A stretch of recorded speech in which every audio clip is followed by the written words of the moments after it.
അപ്പോൾ ഗൈസ് 2 വടയും ഒരു ചായയും കുടിച്ചുകൊണ്ട് ഞാൻ റെയിൽവേ സ്റ്റേഷനിലേക്ക് കയറി. അവിടെ ഒരു വെയിറ്റിംഗ് റൂം ഉണ്ട്. പെർ അവർ 30 റുപ്പീസാണ്.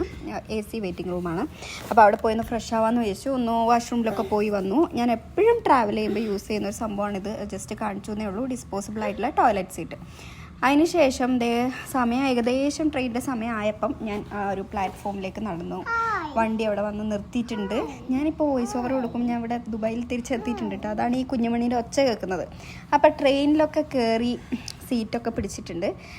അങ്ങനെ ഈ ട്രെയിൻ വെനസ്ഡേയും സൺഡേയും മാത്രമുള്ള സൂപ്പർ AC എക്സ്പ്രസ് എന്ന് പറഞ്ഞിട്ടുള്ള ട്രെയിനാണ് ചെന്നൈയിലേക്ക്. അങ്ങനെ അതിൽ ഫുഡൊക്കെ ഉണ്ട്. പക്ഷേ അതൊന്നും ഞാൻ കഴിച്ചില്ല. അവർ കൊണ്ടു തന്നു. പക്ഷെ ഞാൻ കഴിച്ചിട്ടുണ്ടായിരുന്നില്ല. ഞാൻ ഓൾറെഡി ഫുഡൊക്കെ എടുത്തിട്ടുണ്ടായിരുന്നു. അങ്ങനെ ഒരു നല്ല ഉറക്കം പാസ്സാക്കി രാവിലെ ആയപ്പോൾ ചെന്നൈ സെൻട്രലിൽ എത്തിയിട്ടുണ്ട്. എന്താ തിരക്കെന്നറിയോ. ഇതെത്ര ഭയങ്കര, ഇവിടെ എല്ലാ ഫെസിലിറ്റിയും ഉണ്ട് ഈ ചെന്നൈയിൽ. പക്ഷേ ഇവർ എന്താണാവോ അതൊരു മെയിൻറ്റെയിൻ ചെയ്ത് പോകാത്തതുകൊണ്ടാണെന്ന് തോന്നുന്നു. അത്ര വൃത്തിയില്ലാത്തൊരു സ്ഥലമായിട്ട് നമുക്ക് ഫീൽ ചെയ്യും അവിടെ. അങ്ങനെ ഞാൻ ഫസ്റ്റ് തന്നെ അവിടുന്ന് വാഷ്റൂമിലൊക്കെ പോകാൻ വേണ്ടിയിട്ട് തൊട്ടടുത്ത് തന്നെ ഒരു മോളുണ്ട്. അവിടെ പോയി ജസ്റ്റ് ഒന്ന് ഫ്രഷായി. അതിനുശേഷം നേരെ കോയമ്പേടു ബസ് സ്റ്റോപ്പിലേക്ക് പോയി. Bus station. അവിടുന്ന് ബസ് പിടിച്ച് ഇനി കാഞ്ചീപുരത്തേക്ക് പോകണം. ഇവിടുന്ന് 2 മണിക്കൂറുണ്ട് കാഞ്ചീപുരത്തേക്ക്.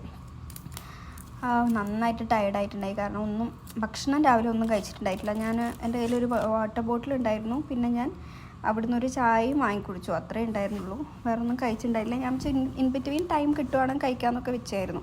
പക്ഷേ സമയമൊന്നും കിട്ടിയില്ല. അങ്ങനെ അവിടെ പോയി അവിടുന്ന് എൻ്റെ യൂണിവേഴ്സിറ്റി ഫാക്കൽറ്റീൻ്റെ ഒരു സിഗ്നേച്ചർ വാങ്ങാനാണ് പോയത്. അവിടുന്ന് അത് വാങ്ങി പിന്നെ തിരിച്ച് വീണ്ടും അപ്പം തന്നെ അടുത്ത ബസ് കയറി ചെന്നൈയിലേക്കുള്ള. അവിടുന്നും കറക്റ്റ് 2 hours ഉണ്ട്. ഇൻ ബിറ്റ്വീൻ ഒരു ഈ വഴിയോരത്തുള്ള ചായക്കടയൊക്കെ ഇല്ലേ, അങ്ങനത്തെ ഒരു സ്ഥലത്ത് ഈ ബസ് നിർത്തി ചായയൊക്കെ കുടിക്കണമെങ്കിൽ കുടിച്ചോ എന്ന് പറഞ്ഞു. അവിടെ ഇറങ്ങിയപ്പോൾ ഞാൻ ചായയും എന്തോ സ്നാക്സ് ഇങ്ങനെ എന്തോ ബ്രെഡോ അങ്ങനെ എന്തോ സംതിങ് വാങ്ങി കഴിച്ചു. പിന്നെ തിരിച്ച് കോളേജിലേക്കുള്ള യാത്രയാണ്. എൻ്റെ മുഖം കണ്ടോ ഭയങ്കരമായിട്ട് ഞാൻ ടയർഡായി. കാരണം ഓൺലി വാട്ടറും ഈ ഉച്ചക്ക് വാങ്ങിയ ഒരു ബ്രെഡാണ് എൻ്റെ വയറ്റിലുള്ളത്. ചൂട് എന്നൊക്കെ പറഞ്ഞു കഴിഞ്ഞാലേ നല്ല ചൂടായിരുന്നു. ദുബായിൽ അത്ര ചൂടില്ലെങ്കിലും ട്രാവൽ ചെയ്യുമ്പം ഇങ്ങനെ ചൂടത്ത് ഇങ്ങനെ ബസ്സിലെല്ലാം പോകുമ്പോൾ ഭയങ്കര ടയർഡാവുമല്ലോ. അങ്ങനെ ലാസ്റ്റ് എൻ്റെ കോളേജിലെത്തിയിട്ടുണ്ട്. 5 മണിക്ക് കോളേജ് അടക്കും. 4:30 ആയപ്പോൾ കോളേജിലെത്തി. അങ്ങനെ കാര്യങ്ങളൊക്കെ നടത്തിയിട്ടുണ്ട്. ഇനി തിരിച്ച് സമാധാനമായിട്ട് എവിടെയും പോയിട്ട് ഭക്ഷണം കഴിക്കണം. അങ്ങനെ അവിടെ ഉള്ള അശോക് നഗർ എന്ന് പറഞ്ഞുള്ള ഒരു മെട്രോ സ്റ്റേഷൻ ഉണ്ട്. അവിടെ എൻ്റെ താഴെ നല്ലൊരു റെസ്റ്റോറൻറ്റ് ഉണ്ടായിരുന്നു. അവിടെ പോയി ഭക്ഷണമൊക്കെ കഴിച്ചു. ഇനി മെട്രോയിൽ നേരെ എയർപോർട്ടിലേക്ക്.